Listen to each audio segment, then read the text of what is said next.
ये आकाशवाणी रायपुर है। प्रादेशिक समाचार बुलेटिन के साथ मैं सुषमा श्रीवास।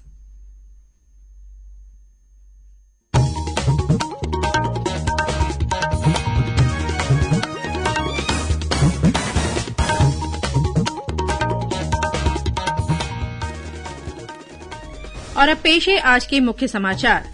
केंद्र सरकार ने रबी फसलों के न्यूनतम समर्थन मूल्य में बढ़ोतरी की। स्वच्छ भारत अभियान के दूसरे चरण के अंतर्गत स्वच्छ ग्रामीण सर्वेक्षण आज से शुरू। राजभवन में आज स्काउट्स गाइड्स के राज्य अलंकरण समारोह का आयोजन किया गया। राज्यपाल ने कहा कि स्काउट्स गाइड्स ने वसुधैव कुटुंबकम की भावना बढ़ाने में महत्वपूर्ण भूमिका निभाई है। और आगामी 24 घंटों के दौरान प्रदेश के उत्तरी भाग में हल्की से मध्यम बारिश होने की संभावना।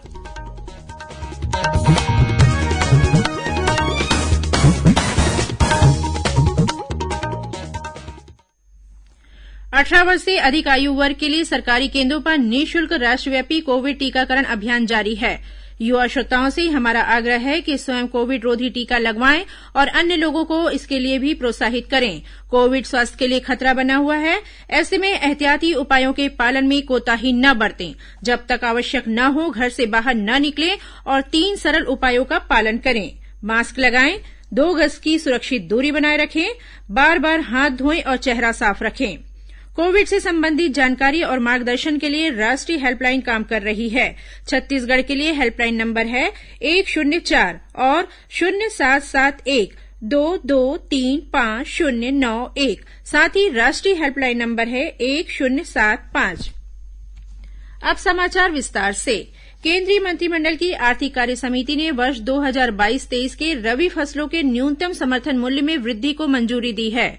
मसूर और सरसों के न्यूनतम समर्थन मूल्य में 400 रुपए प्रति क्विंटल, चना पर 130 रुपए, कुसुम के मूल्य में 114 रुपए प्रति क्विंटल की बढ़ोतरी की गई है।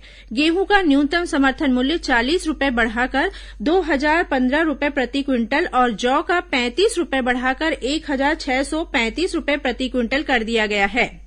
इस बीच भारतीय जनता पार्टी सहकारिता प्रकोष्ठ के प्रदेश संयोजक शशिकांत द्विवेदी ने प्रेस विज्ञप्ति में कहा कि केंद्र सरकार किसानों के हित में नित नवीन फैसले ले रही है, जिससे एक ओर जहां किसानों को कृषि कार्य करने में मदद मिल रही है, वहीं किसानों की आय दोगुनी होने का मार्ग प्रशस्त हो रहा है। स्वच्छ भारत अभियान के दूसरे चरण के अंतर्गत स्वच्छ ग्रामीण सर्वेक्षण आज से शुरू हो रहा है।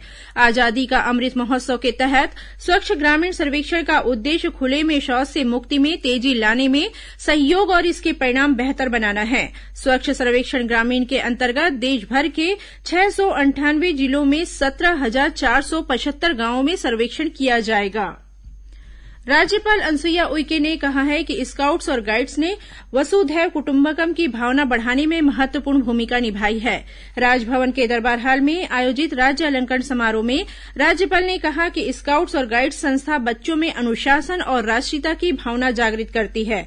साथ ही संस्था से जुड़े विद्यार्थियों में मानव सेवा की भावना भी उत्पन्न होती है, जो जीवन भर उनके काम आती है। उन्होंने कहा कि स्काउट्स और गाइड को कम सुविधाओं में तथा कठिन परिस्थितियों में स्वयं को ढालकर जीवन जीने की कला सिखाई जाती है। कार्यक्रम में राज्यपाल ने उत्कृष्ट scout guide, rover, ranger, scouter और गाइडर को सम्मानित भी किया। इस बीच राज्यपाल ओपी जिंदल विश्वविद्यालय रायगढ़ द्वारा आयोजित छात्रवृत्ति वितरण समारोह में भी शामिल हुई। राज्यपाल ने इस अवसर पर उत्कृष्ट छात्राओं को छात्रवृत्ति प्रदान की। राज्यपाल ने इस मौके पर कहा कि विद्यार्थियों को पाठ्यक्रम के विषयों के अलावा जीवन में उपयोगी विषयों को भी सीखने के लिए तैयार रहना चाहिए। उन्होंने कहा कि छात्रों को अपनी ताकत और कमजोरियों को पहचान कर अपनी रुचि के अनुसार विषयों का चयन करना चाहिए। छत्तीसगढ़ में कोरोना से बचाव के लिए अब तक 1,53,43,000 से अधिक टीके लगाए जा चुके हैं।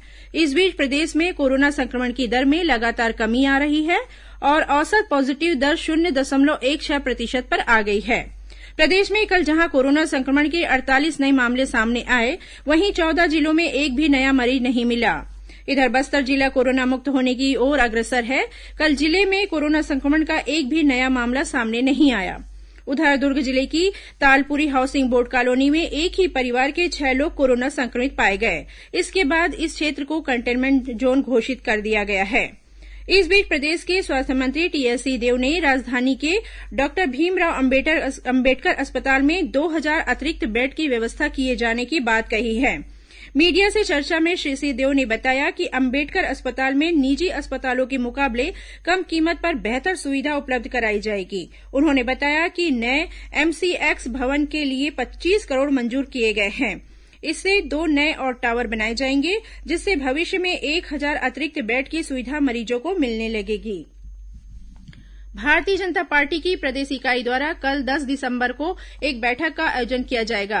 प्रदेश भाजपा कार्यालय कुशाभाऊ ठाकरे परिसर में सुबह आयोजित इस बैठक में भाजपा कोर कमेटी के सदस्य, प्रदेश पदाधिकारी, संभाग प्रभारी, भाजपा जिला प्रभारी और सह प्रभारी के अलावा सभी जिला अध्यक्ष शामिल होंगे। पत्र सूचना कार्यालय रायपुर, प्रादेशिक लोक संपर्क कार्यालय रायपुर और क्षेत्रीय लोक संपर्क कार्यालय कांकेर के संयुक्त तत्वावधान में आज आजादी का अमृत महोत्सव में छत्तीसगढ़ का योगदान विषय पर एक वेबिनार का आयोजन किया गया। कार्यक्रम में शहीद गेंद सिंह शासकीय महाविद्यालय चारामा के सहायक प्राध्यापक डॉक्टर के मरकाम और सिंगार भाटा उच्चतर माध्यमिक विद्यालय कांकेर के प्राचार्य सुरेश चंद्र श्रीवास्तव ने अपने विचार व्यक्त किए। इस वेबिनार में सांस्कृतिक दलों के लोक कलाकार, गैर सरकारी संगठनों के कार्यकर्ता और छात्र भी शामिल हुए। प्रदेश के स्वास्थ्य विभाग के प्रमुख सचिव डॉक्टर आलोक शुक्ला ने बीजापुर जिले में साप्ताहिक हाट बाजार क्लिनिक और जिला अस्पताल का निरीक्षण किया। अपने प्रवास के दौरान डॉक्टर शुक्ला ने भैरमगढ़ विकासखंड के माटवाड़ा और भैरमगढ़ स्वास्थ्य केंद्र का निरीक्षण किया। इस दौरान उन्होंने ओपीडी की संख्या बढ़ाने और बारकोड सिस्टम के द्वारा मरीजों की ऑनलाइन जानकारी रखने के निर्देश दिए। प्रमुख सचिव ने जगदलपुर के डिमरापाल में निर्माणाधीन सुपर स्पेशलिटी अस्पताल और शासकीय मेडिकल कॉलेज से संबद्ध अस्पताल का भी निरीक्षण किया। खबरों का सिलसिला जारी रहेगा। अभी वक्त है एक छोटे से विराम का।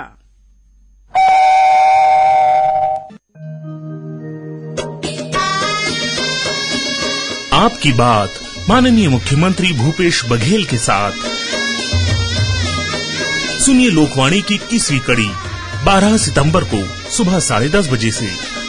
लोकवाणी में इस बार माननीय मुख्यमंत्री जिला स्तर पर विशेष रणनीति से विकास की नई राह विषय पर प्रदेशवासियों से बातचीत करेंगे। छत्तीसगढ़ के सभी आकाशवाणी केंद्रों, एफएम रेडियो एवं क्षेत्रीय समाचार चैनलों पर जनसंपर्क विभाग छत्तीसगढ़ शासन द्वारा प्रसारित।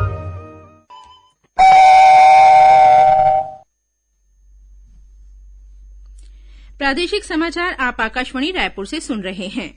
और अब आगे बढ़ते हैं बाकी के समाचारों की ओर। रेल प्रशासन यात्री सुविधाओं को देखते हुए दुर्ग अजमेर दुर्ग साप्ताहिक एक्सप्रेस स्पेशल ट्रेन का परिचालन शुरू करने जा रही है। यह ट्रेन 13 सितंबर से प्रत्येक सोमवार को दुर्ग से रवाना होकर अजमेर जाएगी। वहीं 14 सितंबर से प्रत्येक मंगलवार को अजमेर से दुर्ग के लिए चलाई जाएगी। इसी प्रकार 14 सितंबर से दुर्ग जम्मू तवी साप्ताहिक सुपरफास्ट स्पेशल ट्रेन का परिचालन भी शुरू किया जा रहा है। वहीं 16 सितंबर को यह गाड़ी जम्मू तवी से दुर्ग के लिए रवाना होगी। सरगुजा जिले के उदयपुर थाना क्षेत्र में एक ही परिवार के 3 सदस्यों की हत्या किए जाने का मामला सामने आया है। मिली जानकारी के अनुसार लेंगा गांव में धारदार हथियार से बुजुर्ग, उसकी बहू और पोते की हत्या कर दी गई। घटना देर रात की बताई जा रही है। पुलिस ने शव बरामद कर पोस्टमार्टम के लिए भेज दिया है। पुलिस मामले की जांच कर रही है।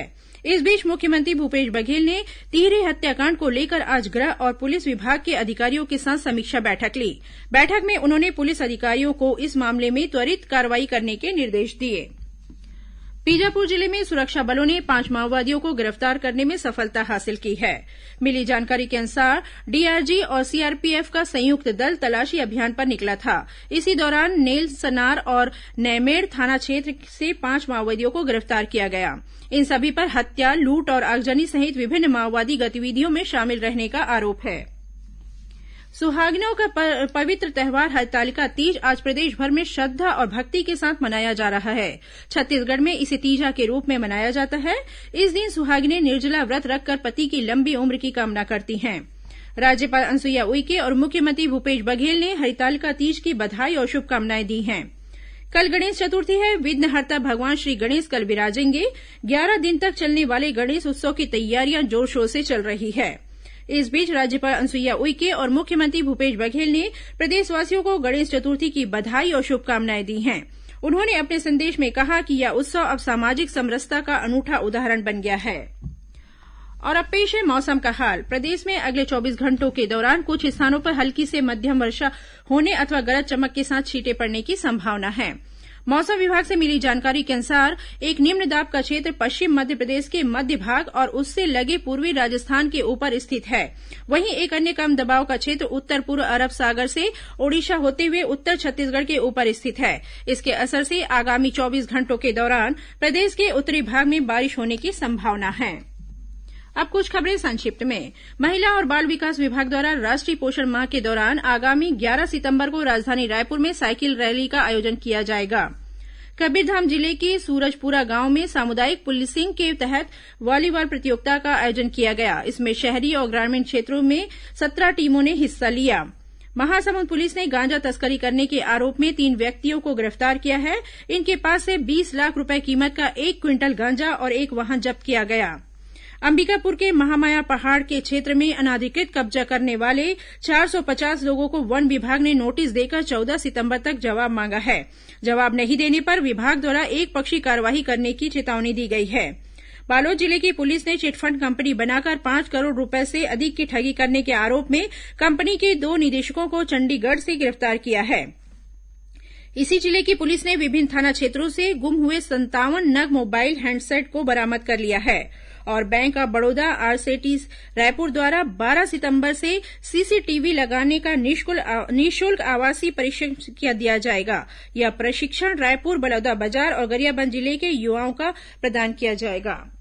अंत में मुख्य समाचार एक बार फिर। केंद्र सरकार ने रबी फसलों के न्यूनतम समर्थन मूल्य में बढ़ोतरी की। स्वच्छ भारत अभियान के दूसरे चरण के अंतर्गत स्वच्छ ग्रामीण सर्वेक्षण आज से शुरू। राजभवन में आज स्काउट्स गाइड्स के राज्य अलंकरण समारोह का आयोजन किया गया। राज्यपाल ने कहा कि स्काउट्स गाइड्स ने वसुधैव कुटुंबकम की भावना बढ़ाने में महत्वपूर्ण भूमिका निभाई है।